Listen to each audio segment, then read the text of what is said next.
I'm smashing that for sure, and I'm gonna need to keep that too. That's gonna stay around. That's not gonna be a one night stand. Yep. I need to get after that a couple times. Yeah. Okay, we're moving at 160 miles an hour and closing on you at such a high rate, but you can only get to the finish line by this much. You could do the stare and drive in this thing right here. You know, Yeah, it's like, you can hit her with the Tyrese on this for real. Ooh, The Ram truck. big dog. Hennessy, 1,000 Hennessy. horsepower. Shout out to Hennessy, dude. Yep. All right, everybody, welcome back to the Hart Hustle Podcast. Today's a really important episode to me because I've got my boy Tristan Craig with me, and a little bit about my background. So I grew up in Detroit, and cars were a huge part of my lifestyle. Growing up, seeing muscle cars, being in Motown in general, huge car culture. So when I moved here to Las Vegas, I felt a little bit disconnected from the car scene in general. But then I met Tristan and realized that this kid is a real speed demon from the fact of loves cars, also a professional drag racer. I've got on here, you are a your Super Cup champion as well. We've got, what else do I have on this list?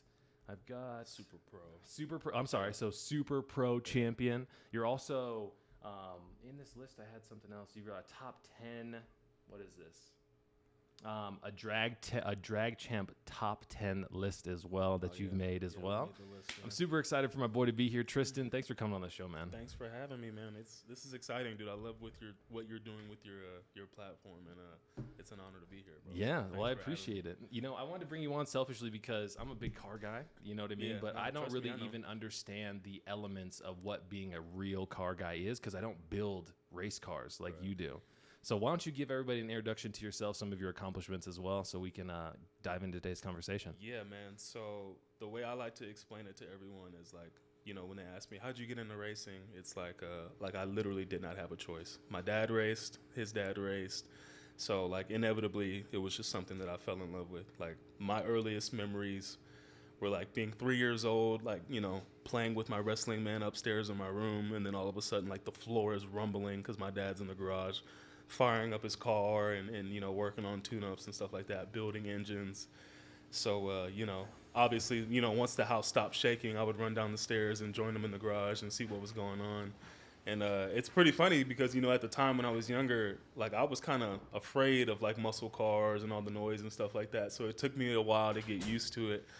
But, you know, as I got more comfortable with it and I understood that, you know, the chances of me getting hurt from upstairs while he's working on his car was slim, you know, I learned to love it. So, yeah, I started racing when I was 7 years old.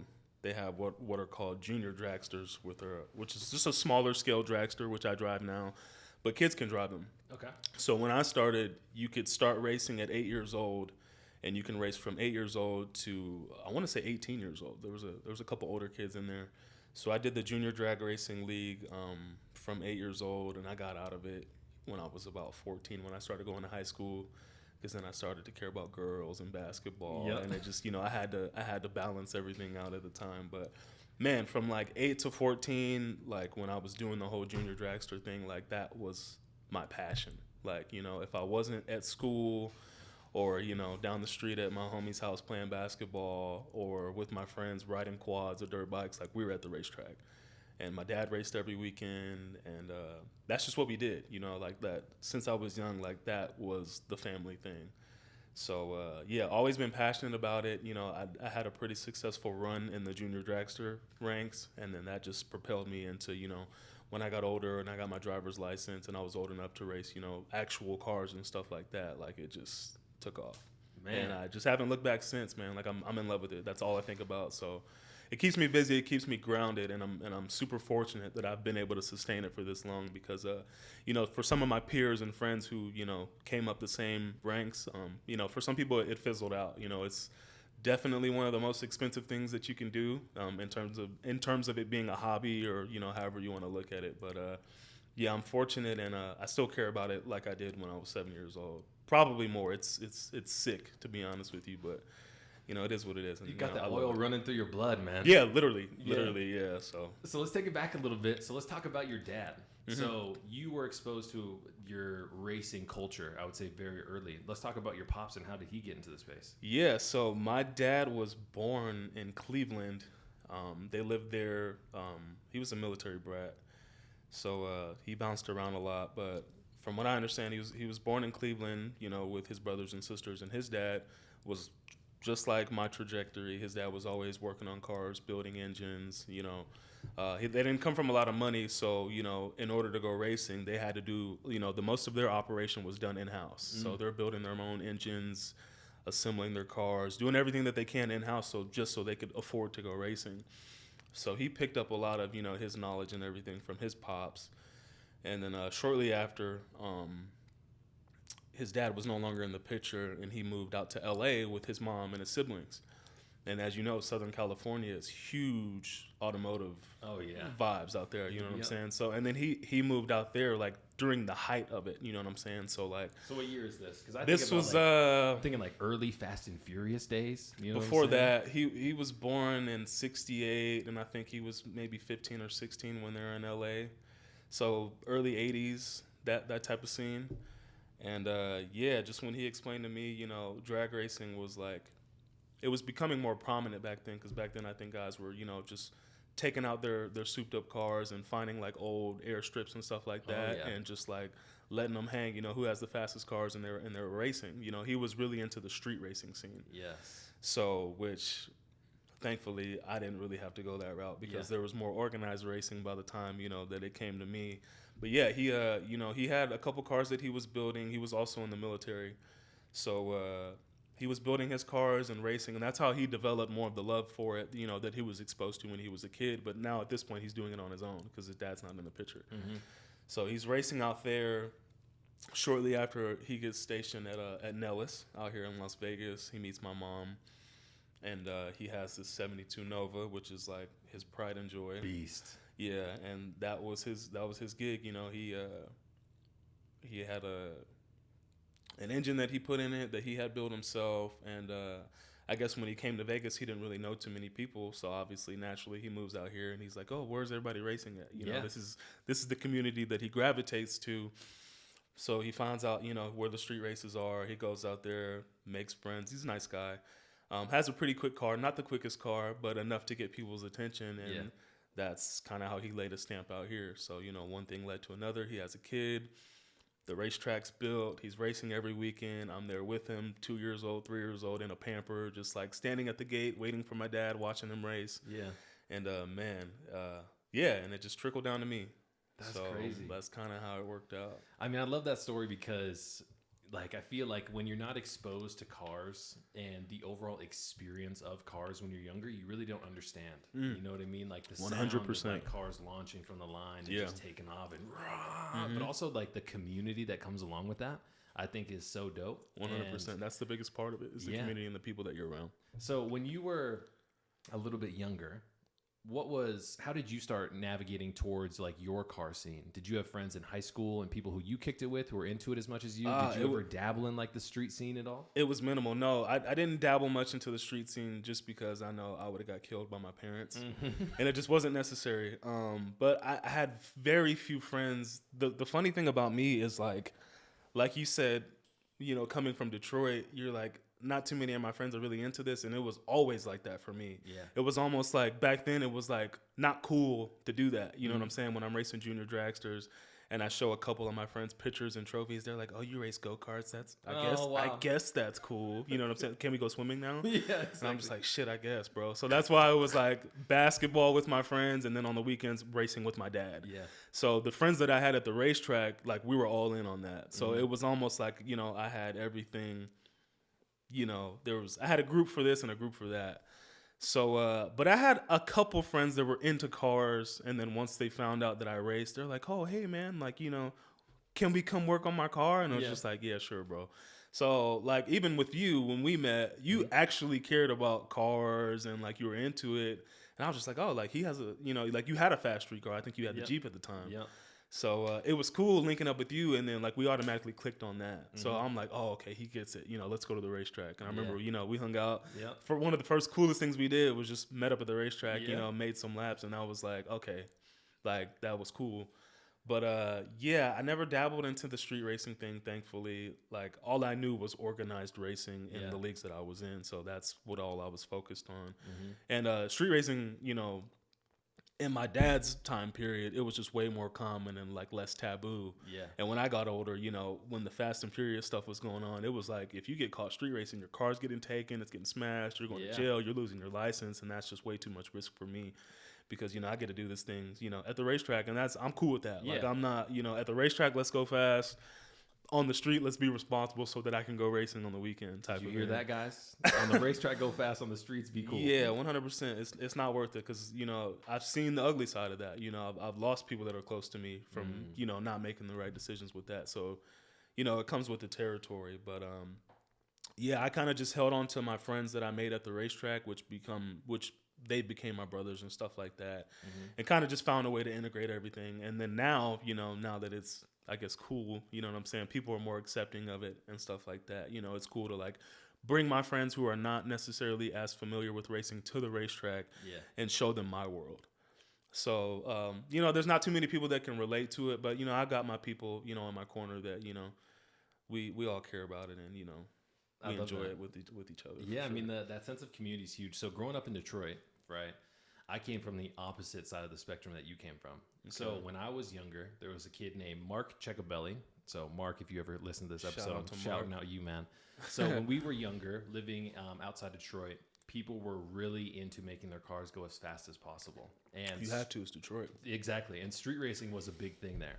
And so we would go down to, and everybody who's listening, sorry, mom and dad, but we would go down to Detroit at like 12 o'clock, 1 o'clock in the morning to this old road called French Road. And there would be hundreds of people out there who were racing like real cars. So we're talking about people racing for hundreds, thousands of dollars. Oh, yeah. And being around those people and seeing how seriously they took their cars was really enthralling for me is the word that I'm looking for. Yeah, it was just like such a cool experience to get around people who like knew what to do from like an intake perspective. And if I add long tube headers and if I get a tune, I'm gonna be doing this. And if I strap a turbo onto this thing, it's gonna go crazy. So me growing up, a lot of my car culture was a part of just like going up and meeting at like a parking lot at like 10 o'clock at night and just kicking it with everybody and talking about cars. Absolutely, bro. Just hanging out like a bunch of weirdos in a parking lot at nighttime, you know what I'm saying? 100%. But then I started to understand that there were people who were making mistakes, right? Getting caught.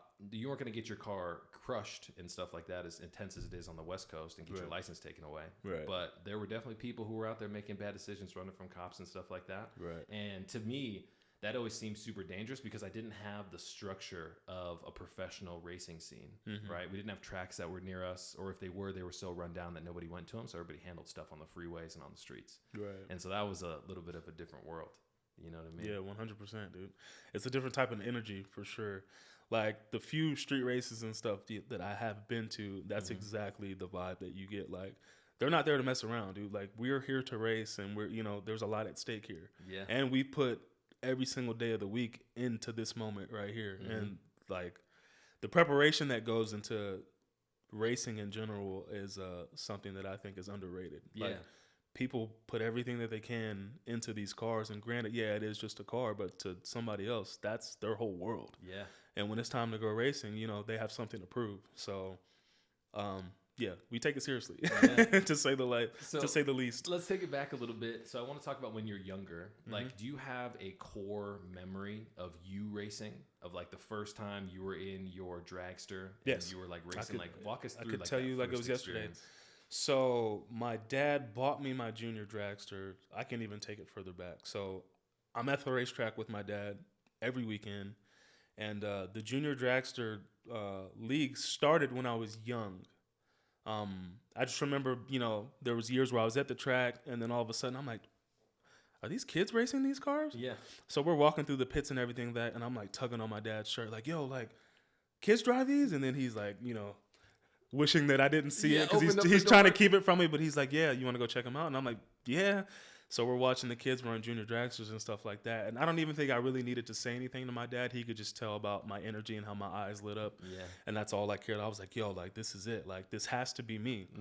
So, fast forward a year or two, the deal that we have with my dad, obviously I'm begging for a junior dragster at this point. So his deal, which it always was throughout my childhood, you bring home straight A's, we'll get you a junior dragster. So I'm like, bet, say less, bro. Yeah. I'm locked in at school now, bro. I'm no longer the class clown. Yep. You know what I'm saying? We're locked in on that. Come home, lay the report card down, straight A's. 2 weeks later, go in the garage. There's a junior dragster out there. Wow. So yeah, What was that moment like? Oh man, it was probably to this day still the best day of my life, bro. Like I literally go in the garage, see the car in there, and I sat in that car the whole night. Oh, like, wow. Mom has to come out there, like, it's time to eat. Come inside. The car will be out there after dinner. Yeah. Type of thing. And I'm just like, okay, can I eat it out here? No, come in the house. So, yeah, bro, that was the best. Like, I've been watching my dad race since I'm 2 years old. Like, all these guys at the racetracks are my hero. My dad is my hero. You know what I'm saying? He's Michael Jordan to me in terms of racing. And then now it's my turn. This is my opportunity to do, you know, what I love to be around. So I can remember the first time we took my car out, we took it to one of my best friends. His name is PJ. They were hosting a junior dragster racing school. Okay. So it was kind of intended for kids that weren't really familiar with the sport. So we show up to the track, and we brought my car with us, which was kind of out of the ordinary for the school. So it was kind of one of those things. You show up to the school, they show you how everything works. They have cars that they want you to drive so you can get familiar, but I already had a car. Yeah. I just hadn't raced it yet. And I understood how everything worked because I've been going to the racetrack with my dad since I'm 2 or 3 years old. So we go into what's called the tower at the racetrack. It's kind of just like the facility where everything is coordinated. You know, all the people that work for the staff, they're in the tower. So we go in the tower, and they have what's called a practice tree, which is the lights that you see when we're racing. And, you know, the kids are on there. You know, PJ's in there with his little brother, Jacob, which is also one of my really good friends. And they're kind of showing the kids how everything works. They're practicing on the practice tree. And obviously the kids are not used to it, so they all suck at it. So it's my turn. I hop on the practice tree with PJ, and we're going against each other. And I'm whooping his ass. Dude. Yeah. And he's like kind of looking at me like, who the fuck is this kid? Like, how does this kid, like, he's kind of accelerated in this. So he's like, all right, you know, and it's getting heated. Yeah. You know what I'm saying? We're doing all these practice laps on there. I would win one. He would win one. And at this time, PJ's been racing for years, and he's like that dude. Wow. In our region as far as junior dragster racing. He's really an accomplished racer, a super talented racer. And I'm just this kid who showed up randomly at their school, you know, that they're supposed to teach how to race. With his own car, right? Yeah. Like they think they know what the hell they're doing. Let me show this kid. So anyway, I'm doing that. And like, long story short, PJ's like, okay, like you get it. Like, obviously, this isn't your first time. You know what I'm saying? You understand what's going on. And we instantly clicked. Yeah. So fast forward, you know, a day or two at the same racing school, I got to the point where, you know, we're on the track now. And we're doing the on-track stuff. And we hop in my car. My dad's like, all right, buddy. Like, I'm in the car. He's like, I'm about to fire it up. You ready to go? I'm like, yeah. You know, fire in the hole. He starts it up, and that car vibrates so badly, dude. I instantly shut it off. He's like, what's wrong? He looks in the car. What's wrong? So, is everything okay? I'm like, it vibrates that much? And he's like, oh, man. Yeah. He's like, yeah, you'll be fine. I'm going to start it back up.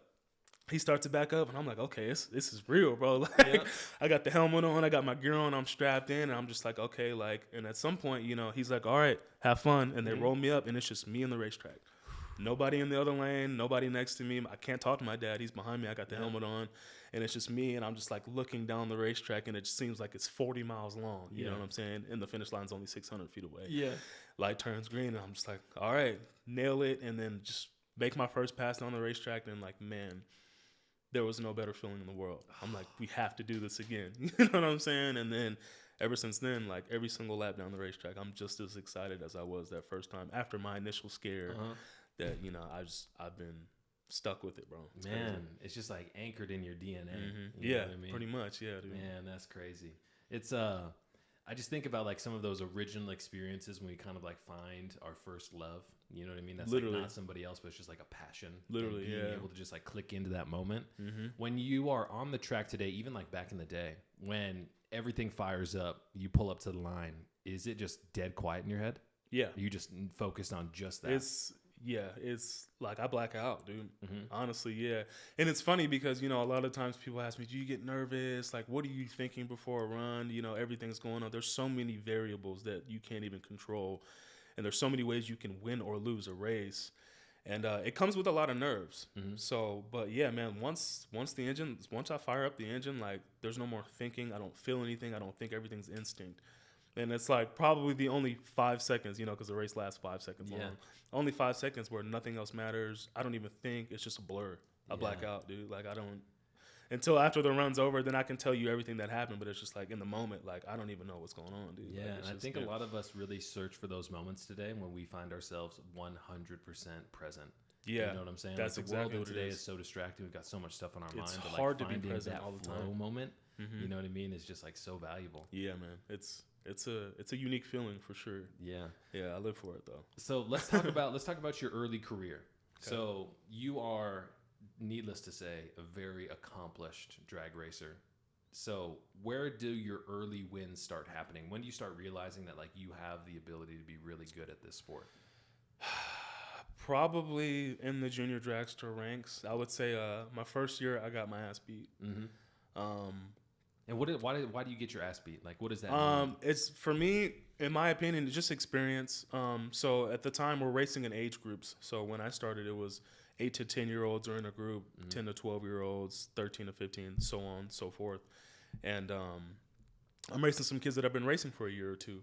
Granted, I have the passion, I've been around it, but there's so many things that go into it. Like, this is new to my dad. You know what I'm saying? He's used to tuning big block Chevys.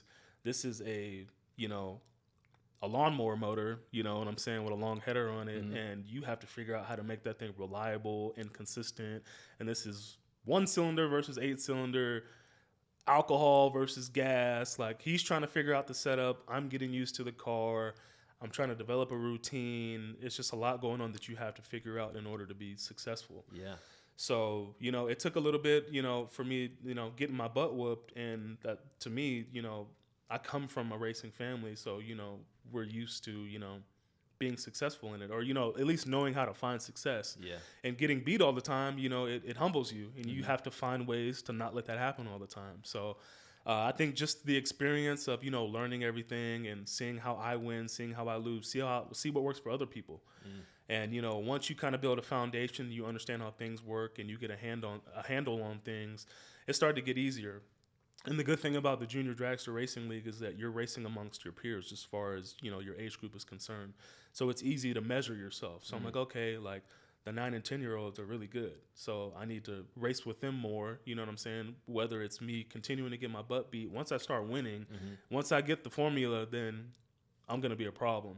So the first year or so, it was tough. We did well, but we didn't do as well as I wanted to do. I think we had in our first season, I finished third in points, and there was maybe 20 or 25 other kids in the group. Oh, so you're still doing So I well. didn't do terrible, but I wasn't the best. Yeah. And the goal was always to be the best, you know what I'm saying? So I think shortly after that, it probably took a year or two in juniors, and then I started winning, 2, 3, 4 races in a row.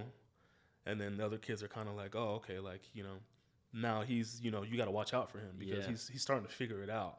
So once I kind of got a glimpse of my own success, it was good. But what was even more important for me was to realize how my success affected my competition. Because they're like, okay, everyone wants to be friends. Hey, I know you just lost, but we can go play at the trailer. But now it's just like, oh, you won 2 or 3 races in a row. Like, I'm going to go work on my shit. You can right, exactly. Whatever, dude. Like, no, you can't play with us. You can't hang out with us. Like, now I want to beat you. So it's just like, it was cool. Just the spirit of competition was always a good thing. But, to answer the question, I think it was just like a couple years in, once I got comfortable and once I found out how to be competitive and had that will to always, to strive to be the best. That's when I was like, okay, like we got something here. Yeah. We got something here. As soon as you get that first taste of success, it just makes you want it more and more and more. And it just made me want to be better. And it's the same now. It hasn't changed. Yeah, I mean, I believe it. But the thing that I want to have you communicate as well to the audience is the difference of winning and losing in drag racing is how big. Like, are we talking seconds? Are we talking Bro, we're talking thousands of seconds. Wow. We're talking 1,000th of an error, one mistake. If the sun sets at the wrong time, if the wind picks up at the wrong time, literally anything can be the cause of you losing or winning a race. So the good racers, they take control of as much as they possibly can and do whatever they can to give themselves an advantage to win. Because at the end of the day, it's you versus the guy in the other lane. Yeah. And, technically it's, you have a 50% chance of winning or losing, just like the other guy. But for me, it's just like whatever you put in prior to coming into the race, the maintenance, making sure your car prepared, making sure you're prepared, making sure you're mentally aware of everything that's going on, and just being prepared to do whatever you can that you can control to win this round.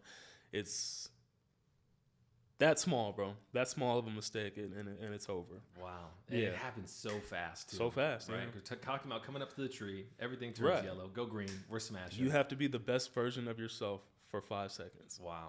And what you said there, you said a couple seconds ago, we have to get the routine down. Yeah. So what does Tristan's routine look like? I have a unique routine. Okay. I have a unique on-track routine.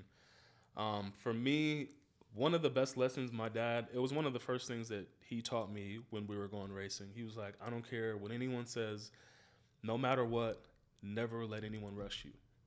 You will always take your time. Don't do anything until you're ready to do it.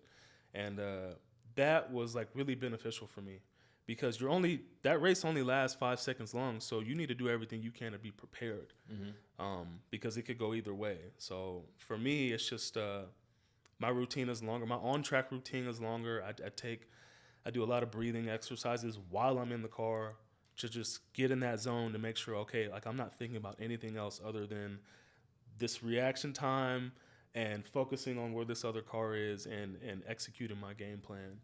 So, but beyond that, while I'm not on the racetrack, the routine is, maintenance. You can't win a race if your car doesn't run. Because you said a couple seconds ago or a couple minutes ago, you were like, my dad had to figure out how to make this engine consistent. And I think a lot of people have a misconception when it comes to racing in general, that you think that everything's going to be the same every time. Right. But when you're dealing with the dragster, you're talking about really maintaining all of the variables of the engine, of tire temperatures, everything like that. So what were some of the challenges, and why is consistency in getting your engine kind of so on point, so key? And then what kind of stuff do you have to do to get your kind of car from a maintenance perspective tuned and ready to rock? So for this particular style of racing that I do, which is called bracket racing, consistency is the most important thing. You have to know or be able to predict how your car is going to react in certain conditions, certain tracks, certain regions, and how you're going to drive in order to win a race. So, man, it's just, you have certain combinations you can build as far as your engine, your tires, your wheels. What does all that mean? It just depends on what you're going for. It can mean anything. Some people like to have really fast cars, and they want to use that, as their advantage over the cars that might not be as fast. Not meaning the fast car is more competitive or anything like that, but maybe their style of racing it suits them better if they have a faster car. Okay. Maybe some person is used to a slower car, and they like to be, because we get head starts in racing. I don't know if you're familiar with that. Yeah, tell the audience about what this is. Yeah, so it's pretty interesting. So I guess the quickest way I can explain it is, you have to understand, you have to be able to predict what your car is going to do. So let's say I get 2 practice runs. Practice run, my car makes it from the starting line to the finish line in 5 seconds flat. Second practice run, it makes it from the starting line to the finish line in 5.05 seconds. Now eliminations come. If you lose this race, you're done for the day. You pack up, you go home. So now you have to know, okay, given the information of the 2 runs that I had, I have to predict what my car is going to do on this next run, because this is what's going to generate my head start or not. So let's say you have a 10-second car, I have a 5-second car. You're going to get a 5-second head start when the light turns green. You're going to go 5 seconds later. I'm going to go. And in theory, whoever has the best reaction time and whoever is closest to their predicted elapsed time is going to win the race. Okay. So not only am I racing the conditions on my car, I'm also using what's going on in your lane, what you're doing, as references on how to win the race. So I want to get to the finish line first, but by the smallest margin as possible. Wow. Yes. So it brings in a whole nother dynamic and a whole nother element of, okay, we're moving at 160 miles an hour. I'm gauging where he is. I have to know if I had a good reaction time. I got to make sure I get heat in the tires so the car has traction, so it runs what I'm expecting it to run. If it doesn't run what I'm expecting it to run, what am I going to do? Yeah. So there's so much that goes into it. So many, there's different game plans that you can use, but it all goes into your preparation and how you set your car up. Wow. So if you have the 10-second car and you're comfortable with me chasing you and you getting that 5-second head start, you're going to have to be good at being able to look back on a car that's coming on you and closing on you at such a high rate. But you can only get to the finish line by this much. So we talking about like in those situations when I'm gauging what the other person in the other lane is doing, I'm like, this is while we're moving. I'm on the throttle. This is while we're moving down the racetrack. Yeah. Wow. Yeah. So I could be going 160 miles an hour. You could be going 120, and I'm closing in on you. And you have to watch me and know that, okay, we're approaching the finish line. He's coming up on me. Am I going to get to the finish line first? Is he going to get to the finish line first? How can I manipulate it? How can I make him make a mistake? How can I win this race? So there's 1,000 things that you have to think about in 5 seconds. And if you don't have your stuff together, if you can't predict what your car is going to do, it's going to make it that much harder for you to win the race because you don't know what variables, how it's going to affect, and how you're going to typically try to manipulate the race in order to make him make a mistake or just to win the race in general. Yeah. So there's a lot going on. So this is an element that I've never really taken into account, right? Is the ability to, I wouldn't say like pace somebody else, you know what I'm saying? But almost like kind of sandbag enough so you're getting the victory. Exactly. So why does that margin at the end of the race have to be as small as possible? What is that about? Because naturally I would be like, if I'm a 10-second car, I'm going to be throttle to the ground. I want to make my 10-second lap. Right. It's your job to catch me. But why am I trying to balance that? Exactly. So there's different types of racing. So what everyone's familiar with is heads-up racing. Yes. Heads-up racing is we both start at the starting line. We both launch our cars at the same time. The first car to the finish line wins. Yeah. Bracket racing is different. Bracket racing is set up to be it's set up to make it so although you might not have as much money to have the fastest car here, you can still be competitive. So maybe you only have enough money to bring a 10-second car and race a car that's a 5-second car, but you're going to get a 5-second head start. So in theory, if I have a 5-second head start and I have a 10-second car and he has a 5-second car, we should make it to the finish line at the same time. Yeah. So what comes into play is, okay, how do I get an advantage? Reaction time. Yep. Sandbagging, like you mentioned, is a very prominent scheme that people use to win races. Yeah. So what you want to do is you write on the car what's called your dial-in. So this is telling me, okay, this is what I'm predicting how long I'm going to get to the starting line, or I'm going to get to the finish line, excuse me. So let's say I write on my car 5 seconds, you write on your car 10 seconds. So the goal is if you write on your car that your elapsed time is going to be 10 seconds, in order to win the race, you have to get to the finish line in 10 seconds, but not faster than that. So if you run faster than 10 seconds, say you get to the finish line in 9.9 seconds, that means you're a 10th quick. You get disqualified. Wow. You lose the race. Right. So both of the drivers have that element to, okay, this is what I'm expecting my car to do, but if something changes and I'm running too fast or if I'm running too slow, it's going to affect the outcome of the race. Yeah, and I as the driver have to be able to negotiate. You have to control those elements as it's happening. So I get a super hard start. Everything hooks up correctly. I feel like I'm a little click. I need to get out of it at the end of it to make sure that my time lines up. Right, exactly. So you don't get disqualified so you can win the race. Huh. Right. It makes it very interesting, and it makes it very difficult to manipulate the race and to win the race because there's so many different ways of going about it to win the race. Man, this is a complexity that I was really not aware of because every single time I see on like Instagram or something when you're taking home cash prizes and trophies and everything else, you're literally being the most consistent person out there. 100%. That's what it's about. It's not about being the fastest. It's about being the most consistent, knowing your program, knowing yourself, and knowing your equipment, your car. Wow. Yeah. So it's huge, man. It's huge. You have to put a lot of time into it, and you really have to be. It sounds so cliche, but you have to be one with your car. Yeah. You have to be, because at the end of the day, what I love most about racing, I mean, you know, we both like sports. We were just talking about playing basketball and everything like that. Those are all team sports. The best thing, the most important thing about racing that it's taught me throughout the years is that at the end of the day, like I was explaining with my first encounter when I shut the car off, once you put the helmet on, you start it up and the race is on, it is you in that car. Yeah. You can't say, oh, he didn't play well, he didn't rebound, that's why we lost. Or they don't pass me the ball, or he's injured, that's why we lost. At the end of the day, when you're racing, it's your fault if you win, or it's your fault if you lose. And if you win, it's because of you. Yeah.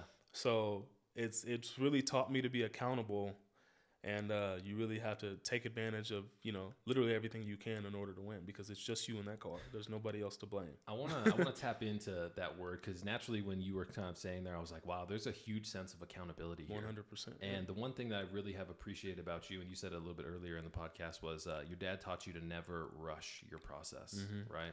And so when I think about accountability, especially in today's world, like everybody loves to point blame, right? It's very easy to complain and be like, they didn't do this, or I should have, or if we would have, blah, blah, blah.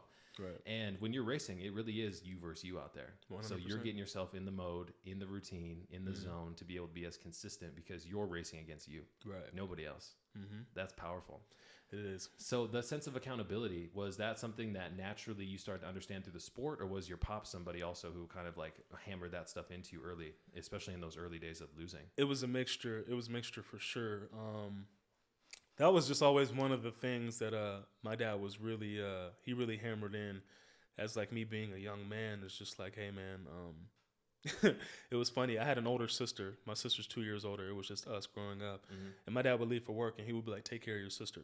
If you don't, you're going to have to deal with me when I get home. And I'm thinking to myself, like, she's the older one. She should be taking care of me. But what the point he was trying to make is, you have to be accountable.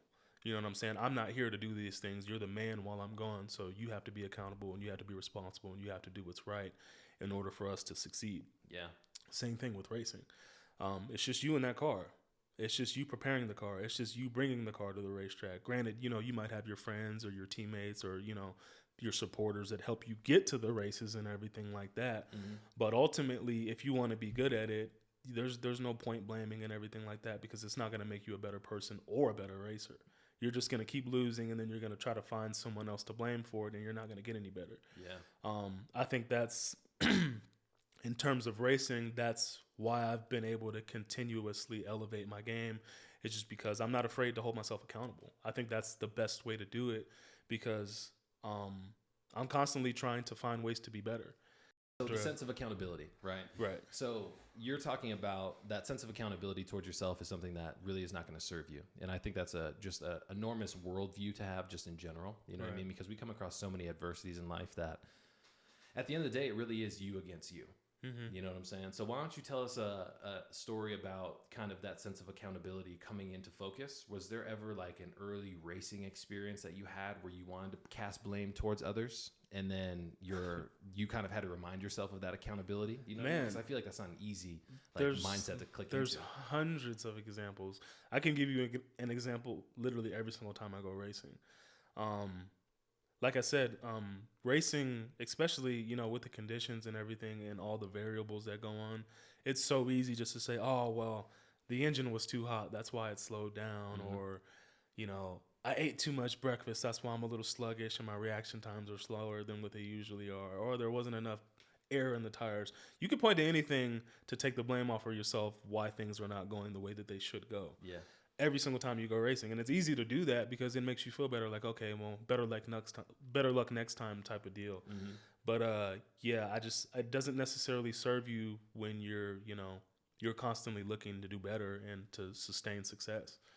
So, man, I could point to anything and tell you, why, there's been times where I've lacked accountability, but no, it doesn't serve you, especially in this sport and really in anything. But I just think getting that out of your system is best as you possibly can is only going to make you more powerful, especially in the racing world or just even as a person in general. It's just holding yourself accountable is So one necessary. thing I want to talk about now is, so you demonstrate in your first year, you say like, hey, I got my ass kicked, but I came in third out of 20, right? So you're doing pretty well, right, in your early days. Now you start getting additional accomplishments later in your career. What is the landscape like? So, one thing that I really wanted to talk about today was the fact that you are a black man in a sport predominantly dominated by white people. 100%. So what is it like in those early days when Tristan starts winning?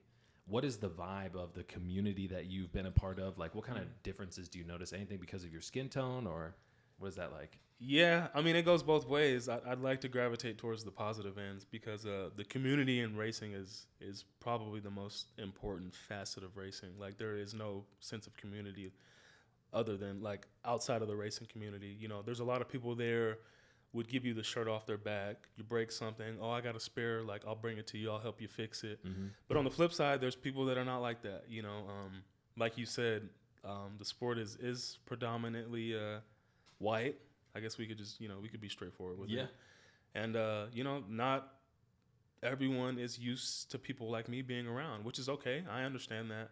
But there's been times where, you know, it's been uncomfortable for sure.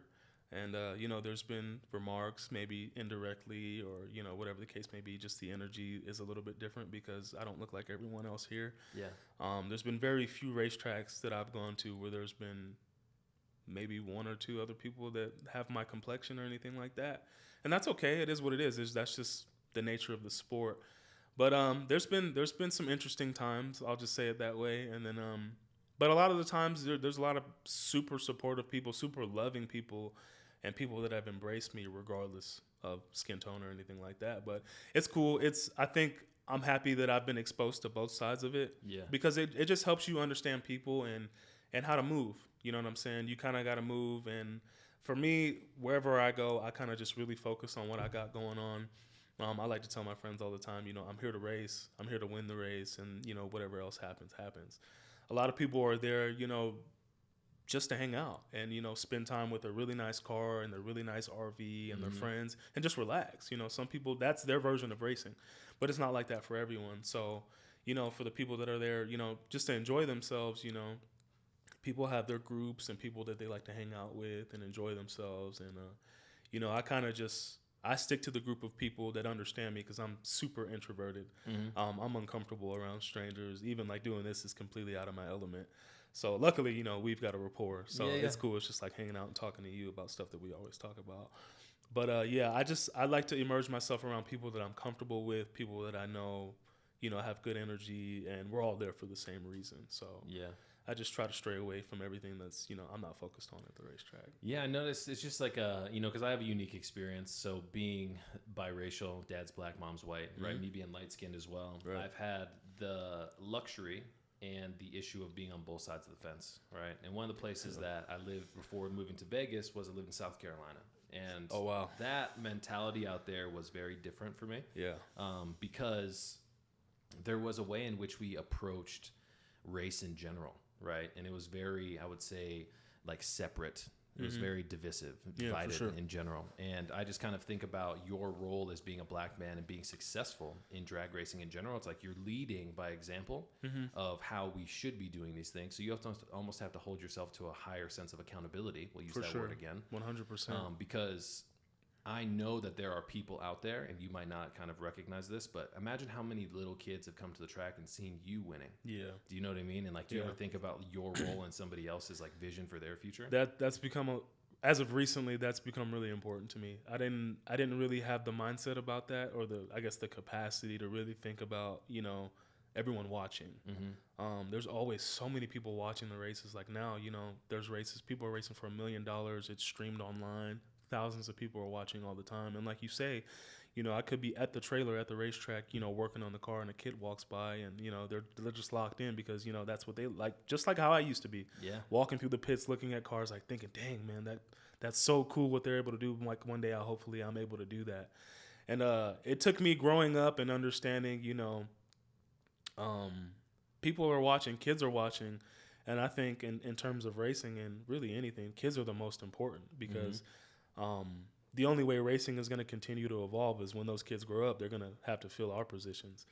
So, yeah, it's important to me, as I mentioned before, with me being, you know, such an introvert. You know, I kind of like to keep my racing to myself, or I only like to really talk about people that can understand, that can digest exactly what it means to me.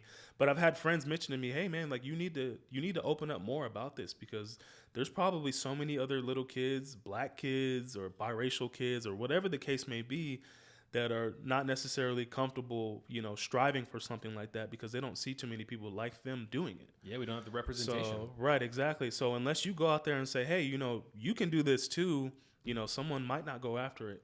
And I never really thought about that because, you know, like I said, like I was just immersed in racing. My dad did it. His dad did it. You know, my uncles are on board with it. Everyone thinks it's fun and cool. So naturally, I'm thinking everyone else, like, if you want to race, just go race. You know what I'm saying? But it's not like that. It's not as easy for everyone else like that. So I've been trying to make more efforts to, incorporate, just let people know, like, hey, if there's something that you're interested in, go for it, dude. Like, I'm no different than anyone else. I'm definitely, I was never in a position that put me here because, it wasn't by chance. It was just because I wanted to do it and I love to do it, and I went after it, and everyone else can too. And that's not even racing. That's for anything. You know what I'm saying? Like, we got Muhammad Ali on the wall and Reggie Miller and everything like that, and everyone wants to be them.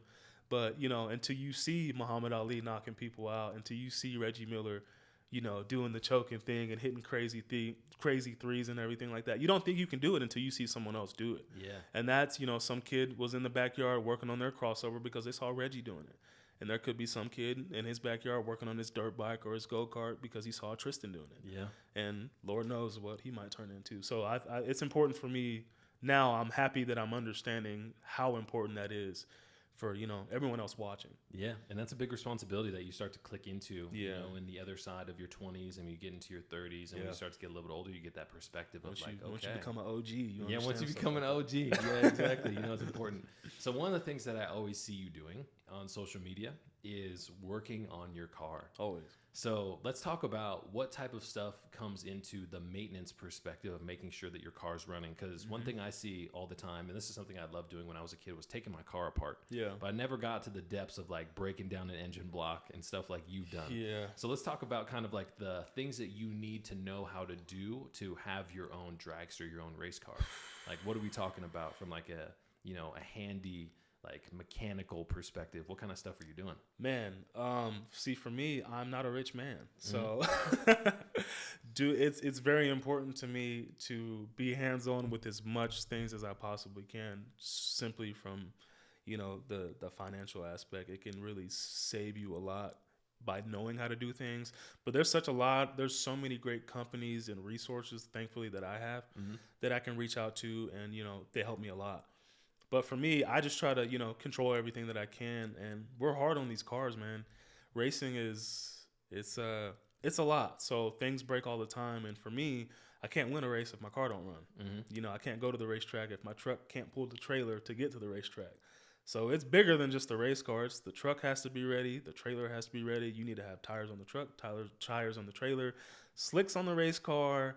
An engine has to be running on the car. Everything, it is 100% a chore, and I don't mean that to sound negative, but you have to stay on top of these things, otherwise you're not going to even make it to the racetrack. So I think that goes overlooked a lot.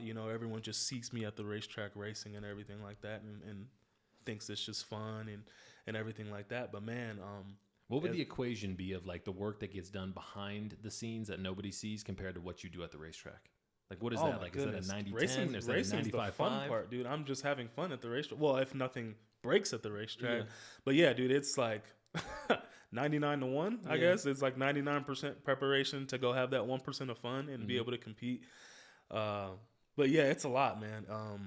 We're doing anything from wiring the car, making sure everything from a wiring perspective is good, to constantly changing tires, making sure you got a good set of tires, because that can affect things. That can affect consistency. How long do tires last? It depends. It depends on your setup. It depends on how long of a burnout you like to do. If you like to show off and get them real hot, they don't last as long. But it's really subjective depending on your program. For me, I have a lot of supporters that, they make sure that I have good equipment, at my disposal when I need it. But man, not very long. I would say there's not too many parts on the car that last longer than a calendar year. That's for sure. Wow.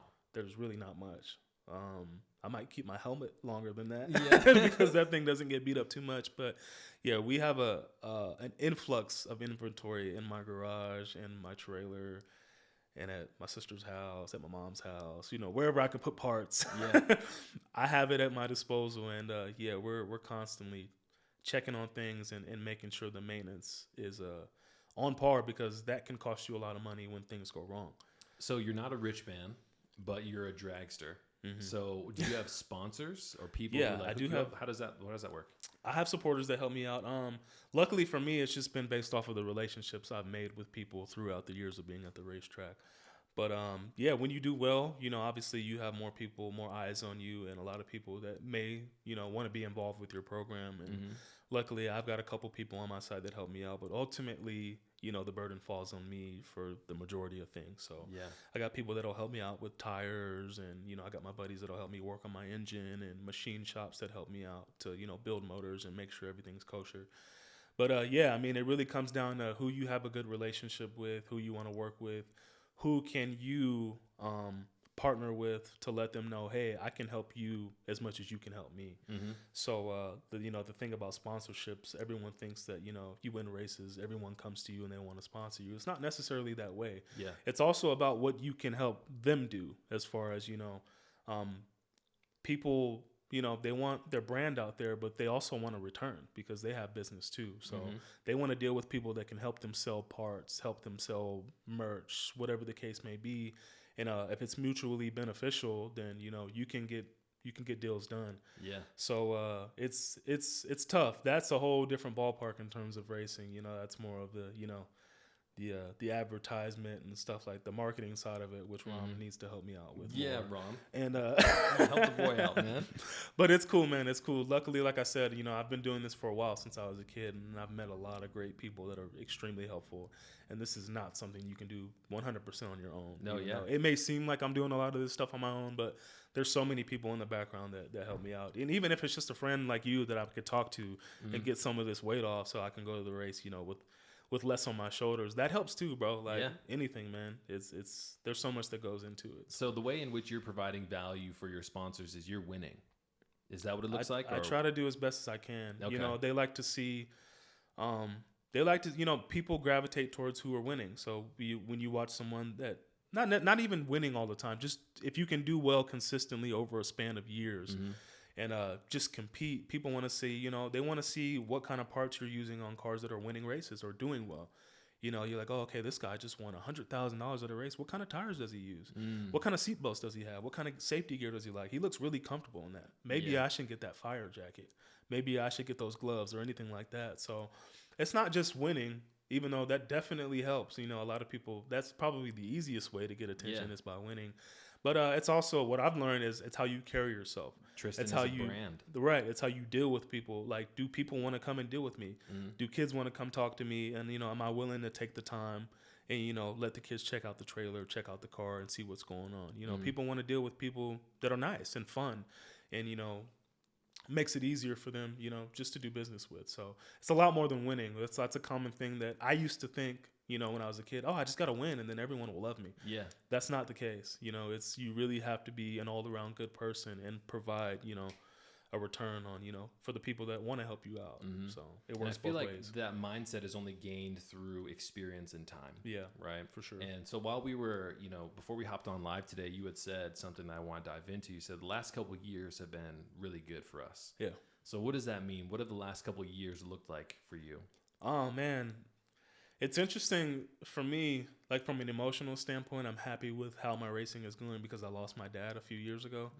And that was my guy. He was my crew chief. He was, every engine that was in any car that I drove, me and my dad built it. Every car that I drove, me and my dad had put it together. This was before, I had a lot of the partnerships and the resources that I had.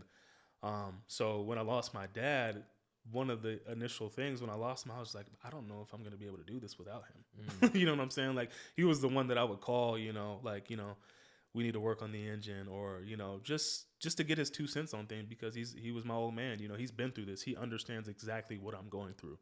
So when I lost him, I was pretty concerned. I was like, I don't know if I'm going to be able to sustain this. But luckily, through his will from up above and, all the good friends and partnerships or, resources that I have now, I've been doing well. I've been winning races, especially local. The local racing scene to me is probably what's more important to me just because, like, personally, I don't think, if you can't win at home, you're not going to be able to go anywhere else and win. Right. So you got to secure home base and that type of mindset. And I've been doing really well at home. And I've been traveling a bit and finding success at other racetracks too. And that's hard to do, when you go to places or you're in regions that you're not at often, or you're racing at certain racetracks that you're not as familiar with.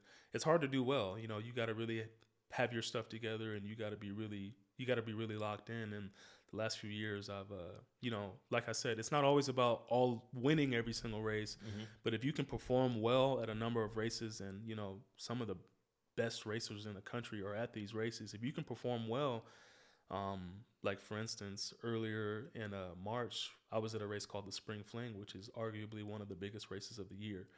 We had 700 racers on property here at Las Vegas Motor Speedway. Wow. Racing, you know, and we're racing for $1 million. And one of the days, one of the more competitive days, we started with 700 cars, and I'm finding myself like the last 30 cars left. Like we started with 700 cars, there's 30 left, and we're racing for a lot of money, and there's a lot at stake, you know, and I'm holding my own against some of the best in the country. Mm-hmm. And it's such a fulfilling feeling because, you know, they've all put so much into their program. They would not be there. You can't be there if you're not good at what you do. Yeah. You know what I'm saying? They're, you know, everyone's one of the best in their city or wherever they're from in their region. And it's just all of us duking it out and competing. And, you know, I'm able to hold my own wherever I go. And that's what's important to me, is just because, you know, I literally started at the bottom, and I've built it up here. And I've been able to maintain it, you know, without my dad being around. And I know he's super proud of me. And I'm just happy that, you know, he's instilled this foundation. He helped build this foundation for me to continue on without him. Yeah. And I'm just really proud of that. I'm really proud of what I've built, you know, and been able to sustain, given how hard it is to do this. Like, you really don't know how hard it is to be successful in this deal unless you're immersed into it. So yeah.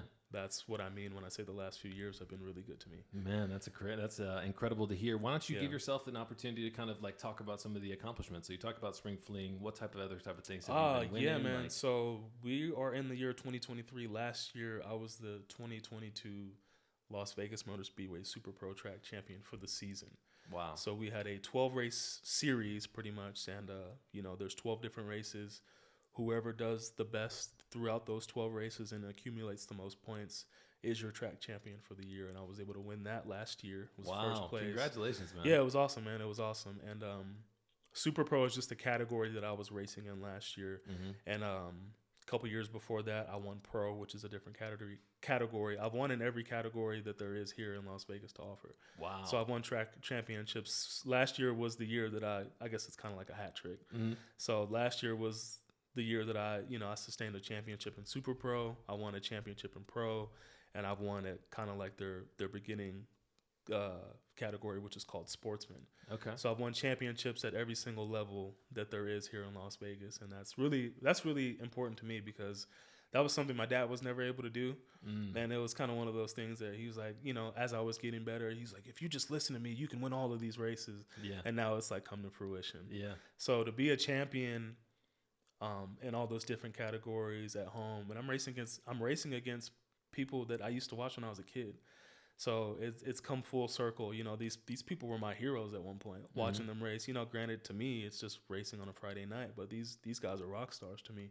So now here I am competing on the same level with them and having success and winning championships. And it's amazing, dude. It's amazing. I'm doing really well.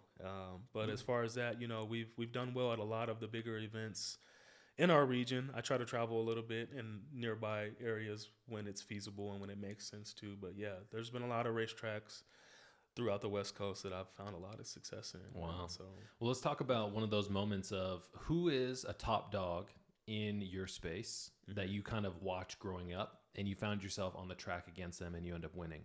Who is that person? And what is that experience like? Man, there's a couple, man. There's a couple.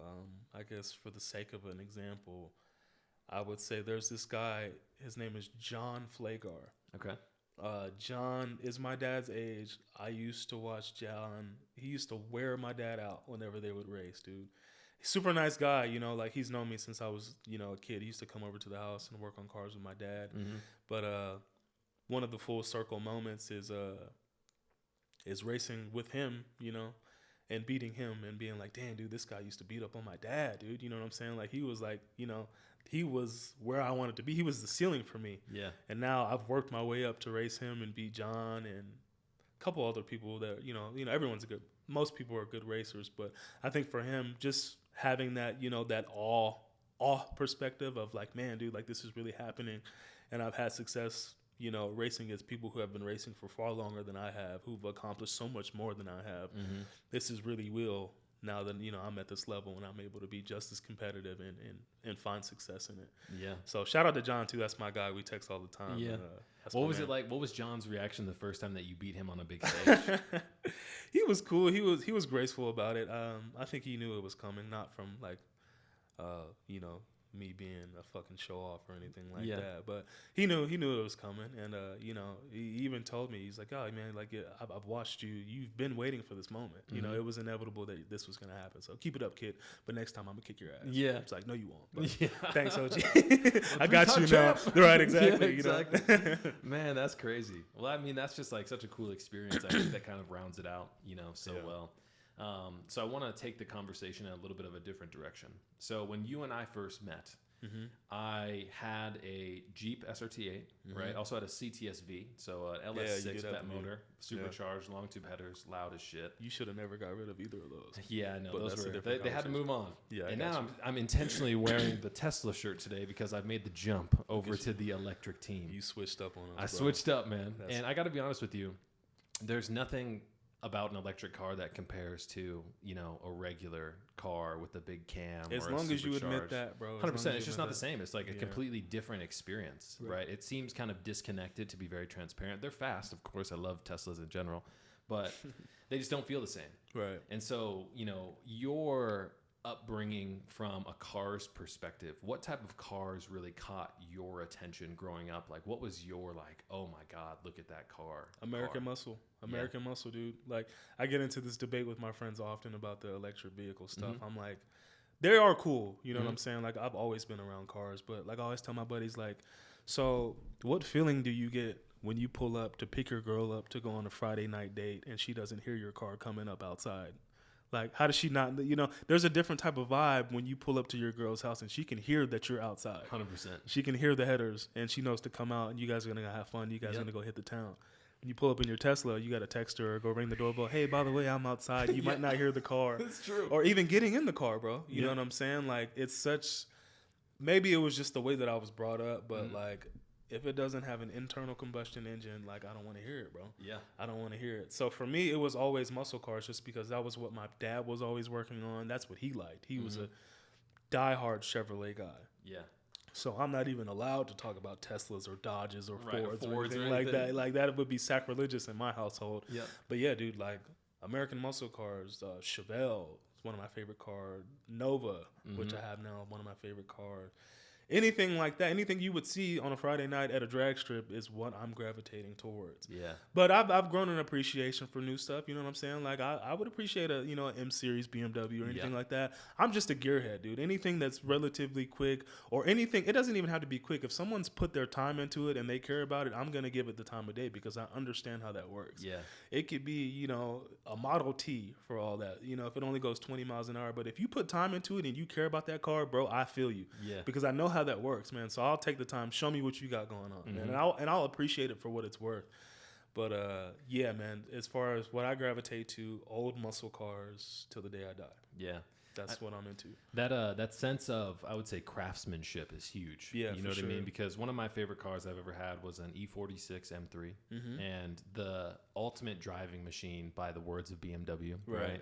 And feeling how that car handled the sequential gearbox and everything was just so enthralling, and you just became so involved in like the experience of driving. Right. And now that I have the Tesla, it's like this just doesn't feel the same. You know what I mean? So like, I even think about myself like, what kind of cars am I going to get in the future? Because I can't do this electric thing forever. Yeah. You know what I mean? Yeah, Would you ever consider getting an electric car? For sure, bro. For sure. I've driven plenty of them, and they're awesome. But I think there's a time and place for everything. Yeah. But yeah, I'm not anti-electric cars, but I'm just saying what I gravitate to and what I appreciate more is the traditional, you know, hot rod. Yeah, no, I got you. So what I want to do now, this is a little bit of a different segment here for the podcast. We're going to play a game of Smash or Pass. Okay. So I've got a whole bunch of cars turned here. into a Friday night frat night, bro. But we've got a couple cars up here. So the first one that I'm going to show you is an R32 Skyline. That thing's clean, dude. Smash or pass? Yeah. Not my style, but that thing is clean, bro. It's slammed, nice wheels to it. It's got a nice stance. Yep. Real clean car. I'm a pass though, respectfully though. Okay.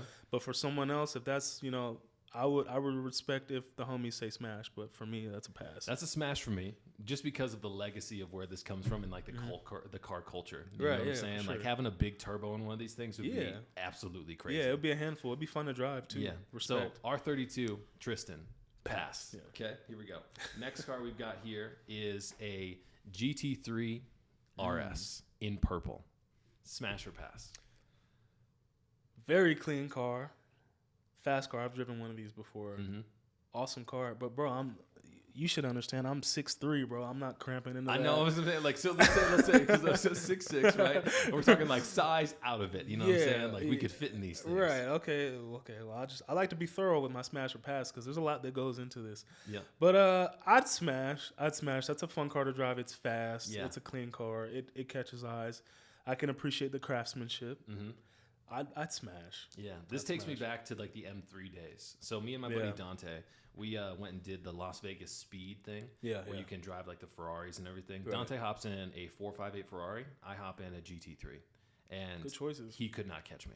Just saying in general. Because like that car handles so well. Right. And like that is like one of my dream cars is like figuring out how I can get into a GT3. Yeah. Because I feel like that is just like an ultimate monster to be driving. Shout out to Dante, dude. I miss that guy. Yeah. So Dante's over in Bali right now. I'm sorry, maybe they're in the Philippines. I don't know. They're somewhere in East Asia.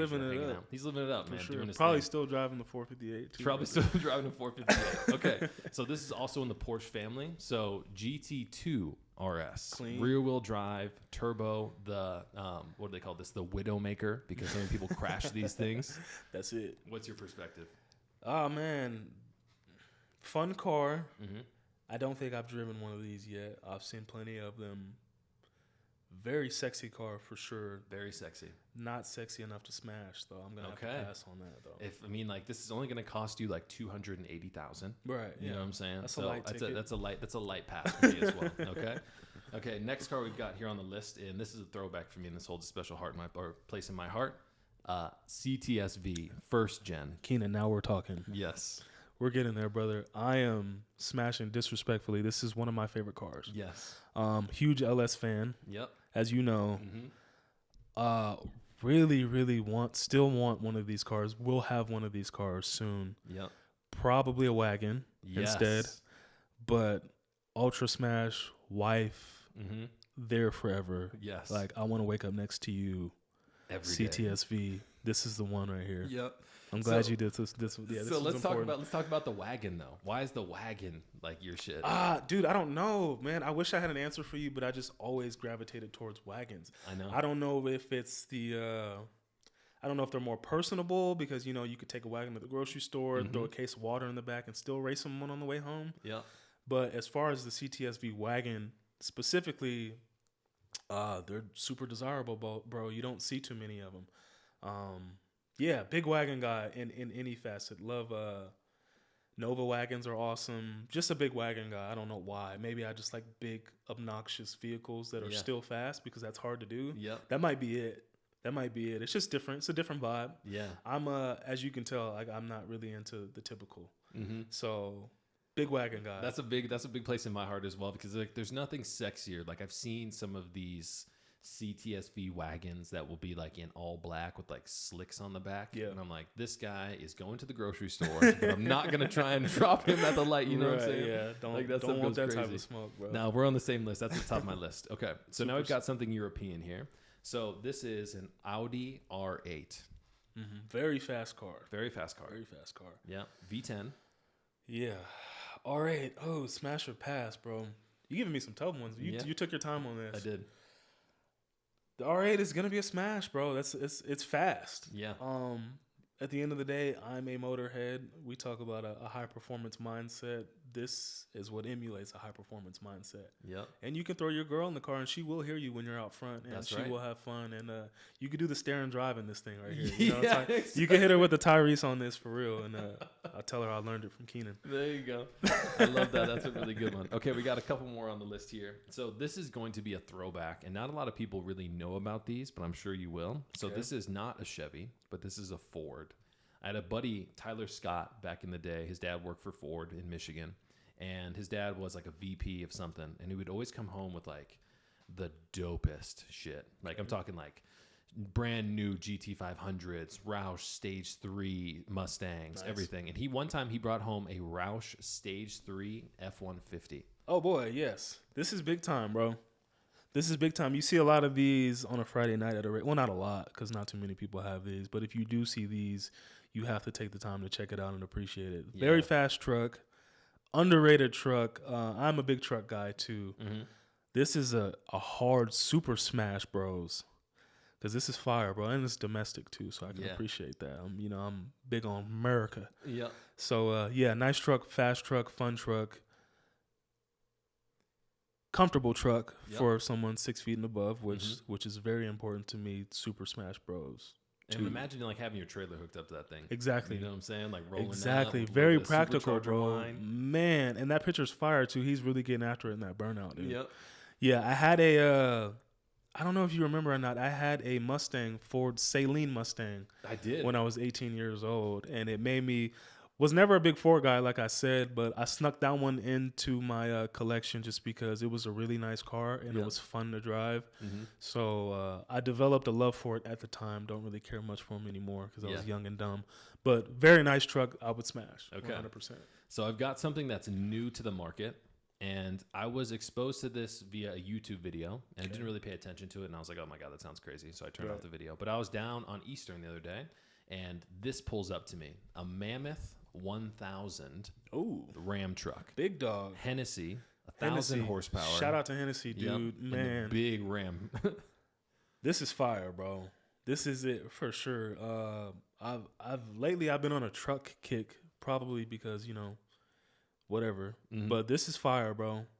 This is the Mammoth. I'm smashing that for sure. And I'm going to need to keep that too. That's going to stay around. That's not going to be a one night stand. Yeah. I need to get after that a couple times. Yeah. And really see what it's about. Because you can do so much with this, bro. Mm-hmm. You can do so much. We could drag race. We can get out on the trail a little bit and get crazy. Yep. We can bring the homies in the back. Yep. We can have the cooler in the bed of the truck. Yep. We could also pull a trailer. Uh-huh. I like something that is, multi-purposeful. Yeah. So this is also a smash, and it's clean too. Black on black is always. I'll never say no to black on black, so that's fire. So let's talk about the origin of this truck. Let's talk about Hennessy Performance down in Texas. Yes. So what's your 2 cents on Hennessy? And let people know a little bit about them. Yeah, next level. Hennessy does crazy builds, bro. They do some wild aftermarket stuff with, I guess what would be regular cars. Mm-hmm. They can find some performance out of these cars, and they take them to the next level. Very good source to follow, whether it be Instagram, Facebook, or something like that. Check out Hennessy. They do some crazy stuff. Big fan, always been a big fan. Once my pocketbook can support it, I'll be there. Yeah, I'm going to get doing business with them for sure. Yeah, I love Shout out to Hennessy. Yeah, anything is possible with those guys. Okay, so this is something that we're going to see rolling around in Vegas. Very popular, I would say. Also something that, as we currently sit, might not be able to get into, but we've got a Aventador SVJ. Aventador, yeah, bro. Gotta love it, dude. Gotta love it. Not crazy about it. I do appreciate it. Mm-hmm. Also, I keep saying this, but of course, these are all fast cars. Badass car, crazy engineering done with this deal. I want to say pass, but can you? I mean, look at it, bro. It's like Reptar with 4 wheels, bro. I know. Can you pass on that, dude? Personally, I'm passing on an Aventador. You're passing on it? Yep. I'll probably pass on it too, but it's I'm gonna have to think about it. Like I'm gonna pass and be like reaching out for it as I'm walking away. Yep. Great car, super fun car, but not my style. No, I feel you. Okay. Yeah. And I don't feel like that's like something we'd be like trailing around or get the multi-purpose stuff that you think is so important. Yeah, that's a specific vibe. So I want to see if you can name this car. Okay. So this is something very interesting. Do you know what the name of this car is? If you gave me 15 minutes to stare at it, I could give you the name, but off the top of my head, I do not. It's fire though. This is dope. So this is a Volkswagen Thing. Yep. I was gonna say that thing looks familiar, but I thought it would go over your head. But yeah, this is dope, bro. Yeah. We pull up with the top missing. Mm-hmm. We got the all-terrains on, big wheels. Like, this could be fun, bro. This could be something, we're cruising beachside with. That's what I was thinking. If I lived in Hawaii still, this is something this is a vibe. I'm smashing. I'm smashing for sure because it's durable. Because you need something different. Right, yeah, exactly. And it's different, bro. And that's going to catch eyes. You're not going to be at a red light and not catch 100%. All the eyes on that. So this is the arch nemesis of my current setup. This is the Lucid Air. Oh, yeah. What do you think about these? Amazing, dude. They look sick, dude. That front end is A1. Not for everyone. I know this is one of those deals where you'll get a lot of mixed opinions on, but it's a smash for me, bro. It's just a cool looking ride, dude. It's sleek. I'm big on the way cars look. Yeah. This looks fire. You can't tell me otherwise. Yeah. Almost like a Batmobile type vibe, you know what I'm saying? Shout out to the Batman lovers because I'm definitely one. Yeah, me too. But yeah, bro, this is fire. This is smash. This isn't my first choice, but if I have this in the arsenal, I'm whipping it out weekly. Yeah, this is like that executive Batmobile pusher. 1%, yeah, or 100%. Sorry, like I'm locked in right now. This thing is sexy, but yeah, I'm in on that for sure. I like that one a lot. I like that one a lot. The only reason I say it's an arch nemesis of Tesla is because one of the chief technology officers from Tesla, or one of the chief engineers, split from Tesla, I want to say back in like 2018, 2019, and founded Lucid Air. And so they're going through the troubles and tribulations of trying to like scale a company. So some of the information I think is really interesting. In 2021, they said they were going to deliver 26 or 24,000 vehicles. Okay. They delivered 7,000. So they're not exactly hitting their mark. Okay. So this car in itself is amazing. Great first generation, I would say, like automotive electric vehicle company. Yeah, it's only up from here too. I hope they make it. Yeah. You know what I mean? Because it's really amazing and the tech is just crazy. Yeah. Okay. That's next level. So this is going to be a little reference to street racing. Okay. Because a couple years ago, there was a really, really popular show. I want to say it was like on A&E or something like that, where they show a whole bunch of people street racing all over the country. Okay. Tell me if you can name this truck.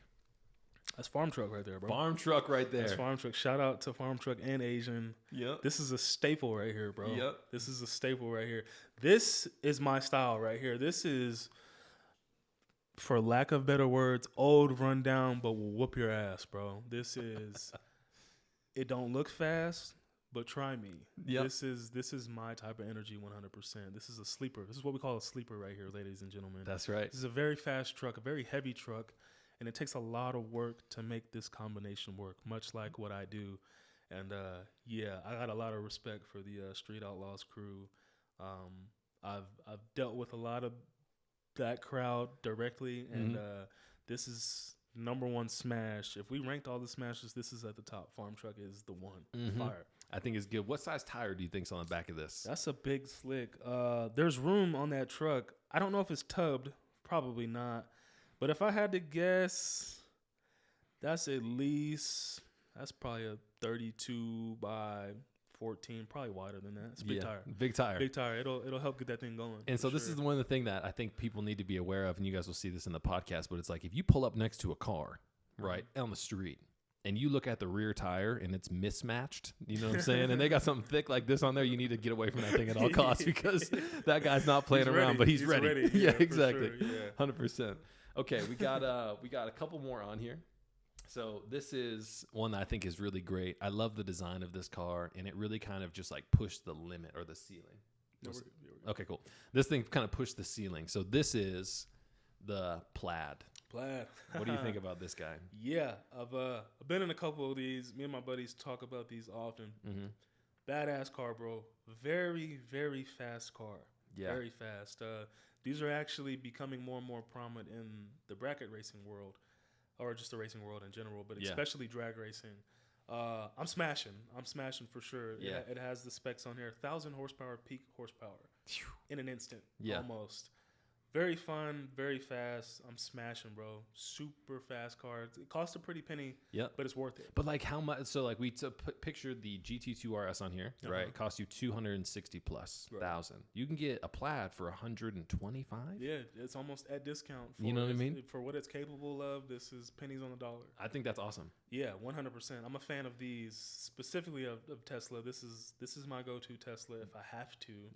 Go on the electric wave. But this is a badass car. bro. Yeah, and this it's thing really like fast. really kind of like set the standard, and I think it's interesting. So like I want you to take a little bit of a deep dive. Why is the Tesla, the Plaid especially, making its way into drag racing? Just because it has a ridiculous amount of power that it can make, Mhm. and it that simply translates to people wanting to see it at the racetrack. Yeah. And it's very interesting to see how with the electrical cars how things are evolving. They have all these the electric cars are becoming more prominent because a lot of people think that's what the future is going to look like. Mm-hmm.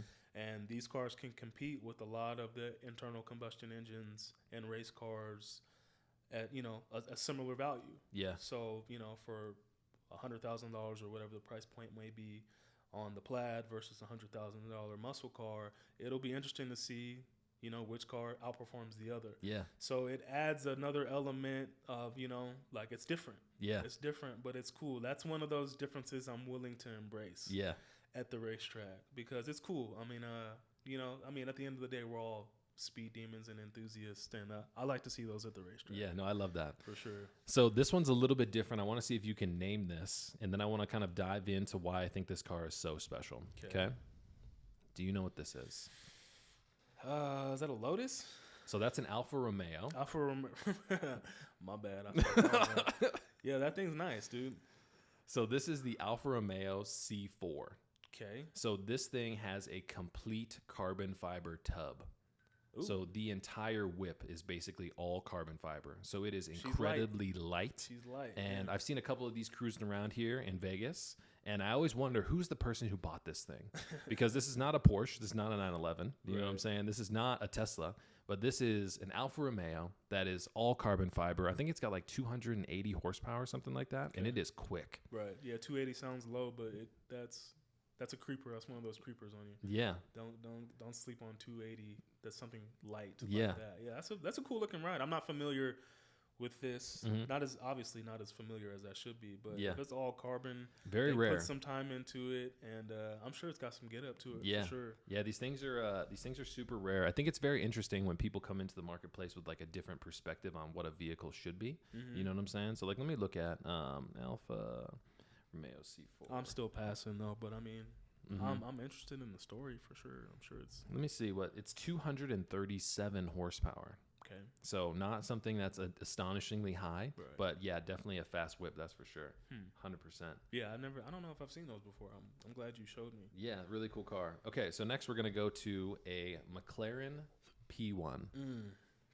The old McLaren, that's a fire picture too. It just looks fast even on a picture. McLaren's fire. Still not my style. Mm-hmm. I feel like you should have added more American muscle to the list. Maybe we're getting to it, maybe not. Yeah. This is a dope car though. I'm passing because my car's faster. That's good. Okay, we're gonna move to the next one here. So the P1 is a pass for you. Totally get that. It's just like one of those respectful pass. It's one of those like staple top of the dollar type whips. You know what I'm saying? If you got $1 million you want to spend on a whip, you can push it that way. It's desirable for sure. Yeah. So I guess this one's going to be similar to that answer as well. So this is a McLaren 720S. So a step down, more attainable, only going to cost you like $360,000. Oh, only $360. But turboed, very fast. Yeah, this looks fun though, bro. Mm-hmm. I like McLarens have such a unique look to them. Yeah. And this thing just looks like it just glides right through the air. Mm-hmm. So it really looks fun to ride. And, person like me, I like seeing them big wheels, bro. Those look like they got 22s on the joints, bro. I'm about that life. So I'm going to smash this one just off of the respect of, the ingenuity on this. This is fire. All right. Well, I appreciate that. So next we're going to go into a little bit of a different segment here. We're going to talk about some real life examples of kind of how vehicles perform today. And so what we're going to do here is we're going to kind of pull up a video, and we're going to make sure this is muted, but you and I can just kind of think about this. So this is, are you familiar with Hoonigan at all? Yeah. So the Hoonigan guys, Hoonigan guys go crazy with their cars, right? Yeah. And so they have a segment called Plaid versus That. And so in this episode, what we're going to see here is a Plaid versus a 720S, okay? In a drag race, straight up. So what we're going to do is I'll turn this to you, and let's kind of talk about this as this goes down. So my boys are out here on a drag strip, And we've got the Plaid. I'm sorry, this is an SVJ Aventador. Okay. So calling it back to what we kind of talked about a little bit earlier. Right. Are you familiar with the guys from Daily Driven Exotics? Have you ever seen their YouTube channel? I don't think I'm familiar with those So guys. DDE, these guys are pretty popular because they have a YouTube vlog where they just like race, like not race, but they basically vlog their life and having supercars. So these guys have like a garage of like SVJs and a whole bunch of Ferraris and a whole bunch of different stuff. Right, respect. But this is the result when we get an SVJ against a Plaid. He So got a good straight jump. up, Plaid will probably catch him there. let's see what happens. So they are off and they are ripping. They're going a good distance Yep. too. And it looks like the SVJ got the jump on him as well. Yeah. I think they're doing like a quarter mile here. So the thing that amazes me is just how quickly like a Plaid will start closing on people. Yeah, its closing rate is insane, dude. This is kind of like a bracket race. Yeah. So you see the other guy was ahead for a bit, and Uh-huh. the Plaid starts to close in on him. And the other guy's like, oh, shit, what do I do? Yeah. There's nothing you can do with that Plaid, brother. Man, those things are just so fast. Crazy. They're both fast cars. That's a good race, though. Yeah. Dude. That's awesome. And so they keep going heads up and everything like that. But I just think it's so cool that we've got people out here that are just racing like the gorilla in the room of the Right. Aventador. You know what I'm saying? And then we've got like this new kid who comes to town and like Yeah. tries to flex on people with a Right. silent car. You know what I Right. mean? Which That's I think cool, is dude. wild. So I've got another one here for us, which is we've got a 720S here against a Plaid as well. And this is something that I thought was really interesting, just how this kind of like race goes down in general. So we see here, so we've got our 720S. That's ripping all over the place. Mm-hmm. So round one, here we go, 1,000 foot. So what is a 1,000 foot race? How far is that? It's slightly shorter than a quarter mile. Okay. Just a wee bit shorter than a quarter mile. Mm-hmm. We usually only race eighth mile or quarter mile. Okay. 1,000 feet would be in between the two. Okay. So it's a good chunk to figure out if your car's got it or not. Yeah, that's, gotcha. That's a Okay. reasonable amount. Yeah, I was always wondering why these guys race 1,000 foot mark. Yeah, 1,000 foot is it's a good metric, I guess, to see. And they are off. And what do we got? We got the 720S that doesn't seem like it gets off the line very well. Wow. We've got the rocket Yeah. ship. Probably pulling in by what, like 6 cars here? He's got some length on him for sure. That's crazy. Pause if necessary. So let's see. I know that they do a roll race here as well, which I thought was really good. So here we go, 1,500. Yeah, I'm not crazy about roll racing, but for this dynamic, it's yep. cool. It adds information Yeah. on the. See, and this was a big performance part of like things. racing back in Michigan. Everything was roll racing. Yeah. See, it's Yeah. cool. It's cool to document roll racing Mm-hmm. because it's interesting to see how the car obviously performs at movement. Uh-huh. But I'm a dig type of race, dude. I like both cars on the starting line. Okay, go. Yep. But roll racing is fire too. It's fun to see them in real life. Yeah. too. I Roll feel like racing it's is just cool. like it's whoever's got the fastest car is going to win that roll race. Yeah, You for know what I'm sure. saying? Well, and you got to be able to drive roll racing too. That's Yeah. that's an underrated aspect of roll racing. Is Mhm. you can't be a slouch behind the wheel with Nah. roll racing because you'll get exposed Not at all. for sure. I just think that it's just so cool to see like these different types of cars like race each other. You Yeah, know what I for mean? sure, It's like yeah, something that I love absolutely. like watching just in general. Yeah. Is how these cars kind of get down, which It's is the best kind of battle, wild. dude. Is a race. So the one other thing that I wanted to show you here, which is another video. So are you familiar with Koenigsegg at all? Koenigsegg? I don't think. So Koenigsegg is another manufacturer. I want to say they come out of Sweden. Have you seen these before? Ooh, Yeah. So these things are just absolutely ridiculous. And we've got a Busa here in this race as well. So do you have any homies who race motorcycles? I do. That's I do. dangerous, man. Boosters are not to be messed with. No. for sure. But yeah, that's one of the things I vowed to probably not do. Two wheels is too few. That's fair.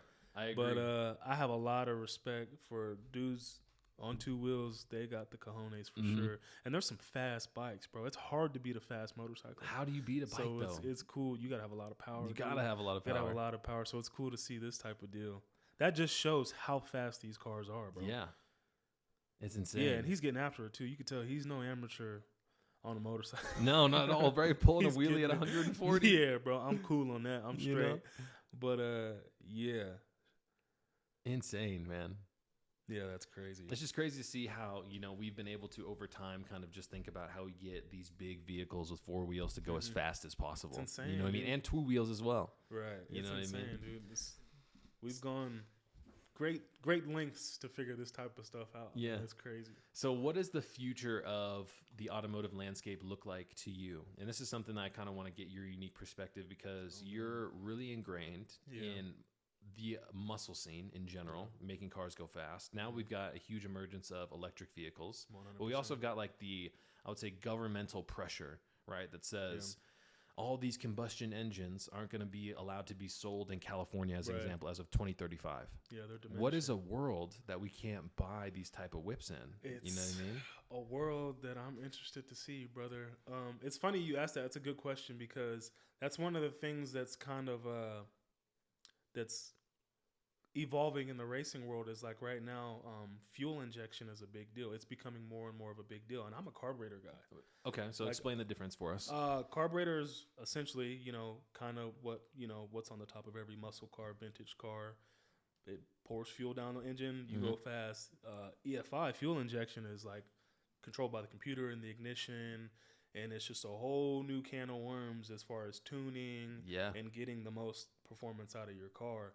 And now fuel injection is becoming more and more popular in drag racing, and everything that I've grown up around has been carburetors. Yeah. So I like to joke around and say, if it doesn't have a carburetor on it, I don't want to work on it. Just because it's so much simpler, and we have decades of knowledge and resources that support carbureted stuff versus fuel injection. But fuel injection is what we drive to work, it's what we drive to the grocery store, and ultimately they're extremely fast too, and you can just do a lot more with them, with the computers and the tuners and all these resources that we have now at our disposal.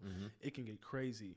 So man, I don't know, the future is crazy. Like you said, you electric guys you guys might be getting what you want, man. We just have to wait and see, man. Yeah, either way, I'm excited. You know what I'm saying? Because either way, we're gonna find ways to be crazy and go fast with it. But it's just cool to see how things evolve. You know what I'm saying? Like seeing the cars that we grew up to see are fast. It's gonna be a lot different for our kids. Oh yeah, man. They're gonna be like, what? That '67 Camaro? That's junk. That little hog? Like they're not even gonna respect it, dude. So, but unless they're taught, where we started and where we came from. But that's an interesting question. I don't know that I have an answer of what I think it's gonna look like. Yeah. But I'm bringing my carburetor with me. I'm holding on to it as long as I can. As you should. As you should. I mean, like, naturally, I think that there's like something of like a pendulum, right? Yeah, for sure. So it's like we go super hard, American muscle, carbureted engines, fuel injection. Now we swing back to electric. And then it can't last there forever. You know what I mean? So we got to swing back the opposite way. Right. And I think that place in history is going to be a really awesome time to be in, because everybody's going to have electric vehicles sooner or later, but it's like the experience of pulling up to a light and hearing like a cammed C7 vet next to you or something like that is just like insane. Yeah. It's wild, man. Yeah, it's exciting, dude. It's exciting to see where we're going to go with these things. Yeah, man. Hopefully I'm able to evolve with it. You know what I'm saying? Absolutely. That's just the name of the game of everything, though. So yeah, it's cool. Yeah, bro. Well, I just want to say thanks for coming on the podcast, man. It was really cool to like kind of hear more about your story, hear about your success. I know that you say you're introverted and you don't like what the shine, but that's why we're here today, is to put shine on this kid. You know what I mean? So all the stuff that you're doing. But no, thank you, bro. Thanks for having me. Yeah. Love what you're doing with the platform, and I love you as a friend too. So man, it was cool. It was cool talking about it, because you understand. So it was fun, man. Absolutely, bro. Well, thanks so much for coming on the show, dog. Absolutely, I really appreciate you, man. Anytime, man. Yeah. Thanks, dog.